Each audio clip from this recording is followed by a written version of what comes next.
জয়গুরু। দয়াল শ্রীচরণে আমার প্রণাম, আপনাদের আন্তরিক আনন্দিত জয়গুরু।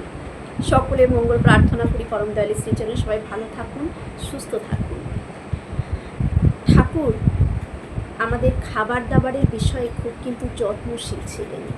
তিনি কিন্তু বলে গেছেন যে কবে কি খেতে হয়, কোন বারে কি খেতে নেই, কি খাবার খেলে আমাদের শরীর স্বাস্থ্য ভালো থাকবে, সব সময় আমরা ভালো থাকব, কি কি খাবার খেলে আমাদের ডাক্তারের কাছেও যেতে হবে না, অনেক কিছু থেকে আমরা রেহাই পাবো, আমাদের পেট ভালো থাকবে।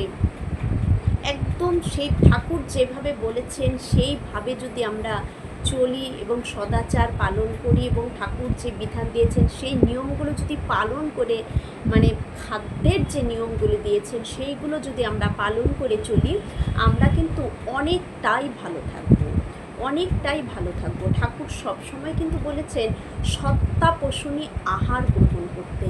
আমরা নিরামিষ খাচ্ছি, কিন্তু সেটা কি সত্তাপোষণী হচ্ছে? ঠাকুর এটা আমাদের দেখার দরকার। সত্তাপোষণী সেটাই যে খাবারে আমাদের শরীর, মন এবং আমাদের যে আধ্যাত্মিক জীবন, সেই জীবনে যেন কোনো ব্যাঘাত না ঘটে, সেই জীবনটা যেন, মানে যদি অ্যাসিড হয়, এমন কিছু খাবার খেলাম পেটের সমস্যা হয়ে গেল, অ্যাসিডিটি হয়ে গেল, তাহলে তো আমাদের সাধনার পথটা ব্যাঘাত ঘটবে। শরীর ভালো না থাকলে মনটা ভালো থাকবে না।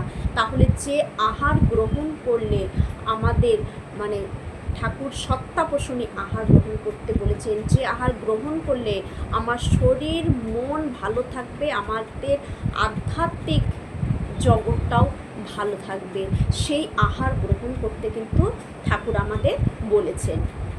কিন্তু আমরা এই আহারগুলোর থেকে ছেড়ে দিয়ে আমরা কি করি, এমন কিছু খাবারের দিকে ঝুঁকে পড়ি যে খাবারগুলো গ্রহণ করে আমাদের শরীরটাও শেষ হয়ে যাচ্ছে দিন দিন, আর মনটাও, ভেতরে কোনো শান্তি নেই, উথাল পাথাল, মনের মধ্যে আজে বাজে চিন্তা, মানে কোনো সৎ চিন্তা, সৎ ভাবনা, সৎ চলনে চলতে পারছে না। কারণ মনের ভেতরে এমনই আজে বাজে সব কিছু প্রবেশ করেছে যে আমাদের চলন আচরণ, বলা করা সব কিছুই বাজে হয়ে যাচ্ছে। তাই যেমন খাবারের সাথেও কিন্তু এসব যুক্ত রয়েছে। ঠাকুর যেসব খাবার বলেছেন, যেমন ঠাকুর বলেছেন রবিবারে খুব হালকা পাতলা খেতে, কিন্তু আমাদের কি হচ্ছে, এটা কিন্তু ঠাকুরের শুধু বলা নয়, আর্য কৃষ্টির যে আমরা যে আর্য, আমাদের এই নীতিগুলো পালন করা উচিত। রবিবার দিন খুব হালকা খাবার খেতে ঠাকুর বলেছেন। ঠাকুরের বিভিন্ন যে আলোচনা প্রসঙ্গ বলুন, তারপর প্রতুল দীপ্তি গ্রন্থ আছে, এরকম নানান গ্রন্থ আছে ঠাকুরের, সেসব জায়গায় যে খাদ্য সম্পর্কে, আহার সম্পর্কে লেখা আছে, সেগুলো যদি আপনারা পড়েন, এইগুলো আপনারা টুকিনাকে এই কথাগুলো কিন্তু পেয়ে যাবেন ঠাকুরের। ঠাকুর বিভিন্ন জায়গায় বলেছেন যে রবিবার দিন হালকা খাবার খেতে, রবিবার দিন মুসুর ডাল খেতে ঠাকুর বারণ করলেন, রবিবার দিন ঠাকুর আদা খেতে বারণ করলেন। কিন্তু আমাদের এই রবিবারটাতেই আদার যোগটা আরও বেশি পরিমাণে হয়ে যায়।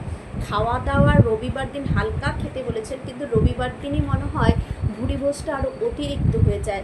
ছুটির দিন বলে ঘুমোনোও হয়ে যায় বেশিক্ষণ ঘুমাচ্ছি, রেস্ট করছি, খাবার দাবারও, মানে যে নীতি আমাদের দেওয়া আছে তার বিপক্ষে যে নীতি, সেই নীতিকেই আমরা রবিবার কিন্তু ফলো করছি। তাতে কি হচ্ছে, আমাদের শরীরটাও খারাপ হয়ে যাচ্ছে, মন তার সাথে সাথে মনটারও বিকৃতি হচ্ছে, শরীর বিকৃতি, মনের বিকৃতি এবং আধ্যাত্মিক জগতের মধ্যেও একটা বিকৃতির ছাপ পড়ে যাচ্ছে। তাহলে আমাদের সত্তাপোষণী খাবার ঠাকুর বলেছেন, সে খাবার খেতে। ঠাকুর এটাও বলেছেন, আর এখন গরম পড়েছে, এই গরমে যদি এই খাবারটা আমরা খাই, কারণ ঠান্ডার সময় অনেক সময় ঠান্ডাটা আমরা খেতে পারি না, তাই গরমের দিনে শরীর ঠান্ডা থাকবে। এই খাবার খেলে অনেক রোগের থেকে আমরা রেহাই পাবো, অনেক রোগ প্রতিরোধ ক্ষমতা বেড়ে যায়, বিভিন্ন স্বাস্থ্যের বিভিন্ন রোগ থেকে আমরা কিন্তু রক্ষা পেতে পারি। ঠাকুর একটি খাবারের কথা বলেছেন যেটা আমানের জল। আমানের জল খেয়ে অনেকে অনেক রকমভাবে কিন্তু সুস্থ আছে। কিছুই না, শুধু আমরা যদি ঠাকুরকে যদি ভালোবাসি, তার নীতিগুলোকে পালন করে যদি আমি ভালো থাকতে চাই, আমার পরিবারকে ভালো রাখতে চাই, তাহলে আমরা এগুলো কেন করব না? অবশ্য যদি ভালোই থাকা যায়, কেন ভালো থাকার ফর্মুলাকে আমরা কাজে লাগাবো না? ভাত করে সেখানে জল একটা মাটির পাত্রে, ঠাকুর বলেছেন মাটির পাত্রে সেই ভাতটাকে যদি আমরা রাতে ভাতটাকে রেখে দিলাম, রেখে এতটুকু বেশি পরিমাণে জল দিয়ে একটা সাদা কাপড় দিয়ে হাঁড়ির মুখটাকে আমাদের বেঁধে রাখতে হবে, যাতে কোনো নোংরা পোকামাকড় সেটার ভেতরে প্রবেশ করতে না পারে। ঢেকে রাখা হলো। পরদিন সকালে ইষ্টভীতি করার পর, থানকুনি পাতা খাবার পর, ওই যে পান্তা ভাতের যে জল, সেটা ঘুটনি দিয়ে যদি ভালোভাবে আমরা ঘুরিয়ে নিই, আমরা হাত দিয়েও চটকে নিতে পারি, বা হাত দিয়ে চটকালে একজন চটকালে আরেকজনের খাওয়াও সেটা উচিত নয়, বা খেতেও চায় না, তাই ঘুটনি দিয়ে সেটাকে আমরা ঘুরিয়ে সেখানে লেবুর রস, নুন আর লঙ্কা, কাঁচা লঙ্কাটা দিলে ভিটামিন সি প্রচুর পরিমাণে পাওয়া যাবে। তো এটা দিয়ে যদি এক গ্লাস, কেউ যদি আমরা এক গ্লাস খেতে না পারি, কিছু কিছু অল্প অল্প খেয়েও আমরা এটা অভ্যাস করে নিতে পারি। আর খেতে তো এটা অত্যন্ত সুস্বাদু, আমরা সবাই জানি। পান্তা ভাতের যে জলটা খেতে যে কি ভালোই লাগে, আমার তো খুব ভালো লাগে।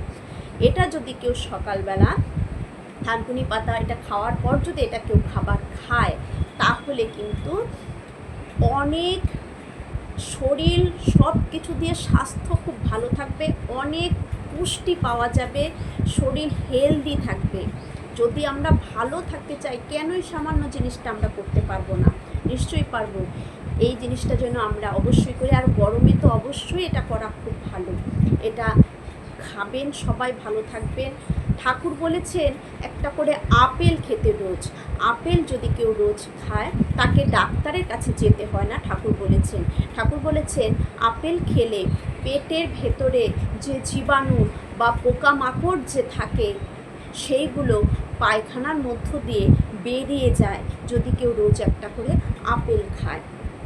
এরকম ঠাকুর নানান বলেছে। ঠাকুর বলেছেন তিল খেতে, বাদাম খেতে। তো ঠাকুরের খাবারের বিষয় কিন্তু মানে এত এত বলা আছে, আমরা যদি এগুলো পালন করি। আমি এই মুহূর্তে সব বইগুলো নিয়ে বসিনি, কিন্তু একটা মনে আসছে তো আরেকটা মনে আসছে না। নানান কিছু আছে, শুধু সেইগুলো যদি আমরা ব্যবহার করি, কাজে লাগাই, আমরা সুস্থ থাকব, আমরা ভালো থাকব। আর আমরা সৎসঙ্গী, ঠাকুরকে আমরা ভালোবাসি। ঠাকুর আমাদের রবিবার দিন মুসুর ডাল আর আদা খেতে বারণ করেছেন। এটা কেউ খাবেন না, এটা বর্জন করবেন সেদিন, কারণ সেটা আমাদের জন্য ক্ষতিদায়ক, আমাদের শরীর স্বাস্থ্যের জন্য অত্যন্ত ক্ষতিকারক। আমি আমার সন্তানকে আদা দিয়ে সেইভাবে রান্না করে খাওয়াবো, আর আমার সন্তানের হেলথের ক্ষতি হবে, এখন না হোক ভবিষ্যতে ক্ষতি হবে, সেটাকে আমরা মা বাবা হয়ে চাইবো? কখনোই চাইবো না। তাহলে কেন জেনে শুনে আমরা এই আহার আমার সন্তানকে আমরা গ্রহণ করাবো?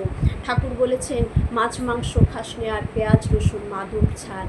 যতটা পারবো, যারা এখন এটা ছাড়তে পারেননি, তারা চেষ্টা করবেন ধীরে ধীরে যতটা কমিয়ে দেওয়ার। কমাতেই একদিন কমে যাবে। ঠাকুরকে খুব ভালোবাসুন, ঠাকুরকে নিয়ে চলুন, দেখবেন এই করার মধ্য দিয়ে, ঠাকুরকে ভালোবাসার মধ্য দিয়ে ধীরে ধীরে এই ভাবগুলো কাটতে থাকবে, ঠাকুরের হতে থাকবে। আর ধীরে ধীরেই এই মুখের ঠাকুরের জন্য তখন সব কিছু কিন্তু আপনারা বর্জন করতে পারবেন। সবার মঙ্গল প্রার্থনা করি। সবাই ঠাকুরকে নিয়ে ভালো থাকুন। জয়।